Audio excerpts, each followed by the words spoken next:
Bonjour et bienvenue dans ce nouveau numéro des repères de MacStyle. Aujourd'hui nous allons travailler sur iMovie et plus particulièrement sur l'organisation des fichiers dans iMovie. Donc on va commencer tout bêtement par voir l'importation, de quelle manière ça se déroule.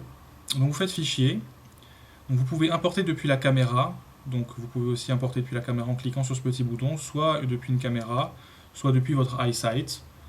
Vous pouvez importer un projet des anciennes versions d'iMovie, donc iMovie HD, ou importer des films, tout bêtement.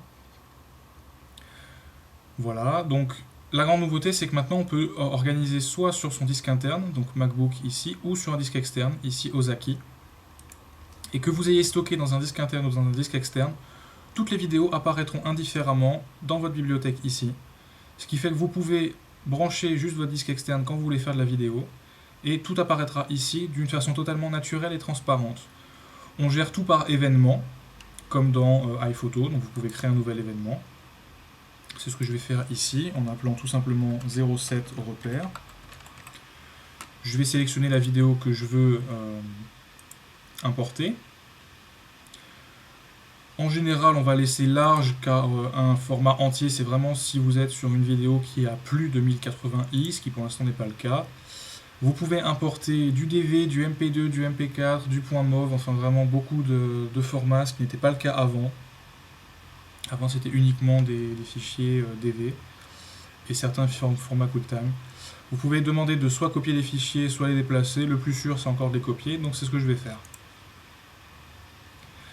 Donc le fichier se copie, en général ça se fait de manière assez rapide.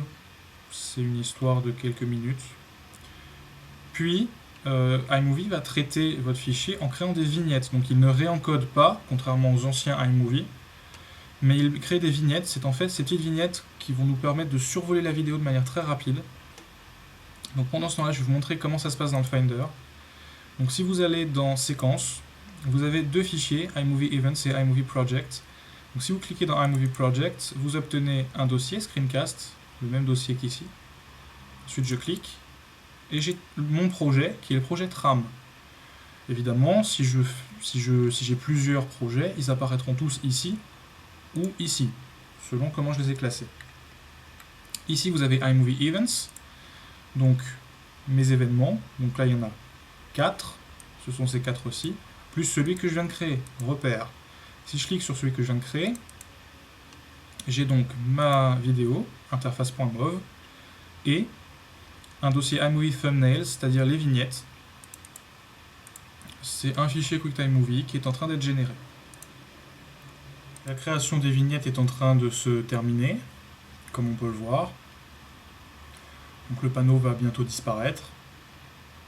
Voilà. Et ici la bibliothèque travail. Et là je peux sélectionner mon élément, 7, repère, et la vidéo que j'ai faite. Je peux évidemment double-cliquer pour le renommer, cacher ceci. Les vidéos iPhoto sont disponibles directement dans la bibliothèque. Dans le cas présent, il n'y a pas de vidéo dans iPhoto, tout bêtement. Je voulais aussi vous parler de cette fonction. Vous cliquez sur l'année et vous avez événement par événement, vraiment comme le mimétisme avec iPhoto est vraiment respecté jusqu'à ce niveau-là. Donc si par exemple vous avez fait 5 voyages dans l'année, vous avez vos 5 voyages qui apparaissent ici. Ensuite par exemple, alors ici toujours ce petit curseur, vous vous souvenez, donc je vais le descendre légèrement. Je vais le descendre à, mettons, 2 secondes. Je vais sélectionner un morceau de vidéo et je vais pouvoir vous montrer rapidement cette fonction. Donc ici la fonction de favori, donc j'ajoute au favori, un petit plus c'est ajouté. Donc il y a une barre verte qui se met au-dessus. Et donc si ici je demande d'afficher les favoris uniquement, évidemment il n'y a que lui. Si je demande de demander les favoris et les démarquer, tout le monde est là, puisque démarqué, tout le reste est démarqué. Si je demande tous les plans, tout le monde est là encore une fois. Ici je vais prendre juste les favoris. Hop. Et je vais dire je le rejette. Donc il disparaît du menu des favoris et il est maintenant dans les refusés. Donc ici, il me dit clip à supprimer, il me dit il appartient à cette interface, qui a été fait aujourd'hui, le mercredi 17 octobre. Je peux juste le masquer. Et donc, dans ces cas-là, vous voyez ici, il a disparu. Ce qui est quand même très pratique. Ou sinon, je peux dire placer les projetés rejetés dans la corbeille. Et si je les mets dans la corbeille, il n'y a plus de corbeille spécifique à iMovie, mais tout va dans la corbeille de macOS 10. Donc je crois que nous avons fait le tour des fonctions d'organisation de fichiers dans iMovie. J'espère qu'encore une fois ce screencast vous aura été utile et je vous dis à bientôt.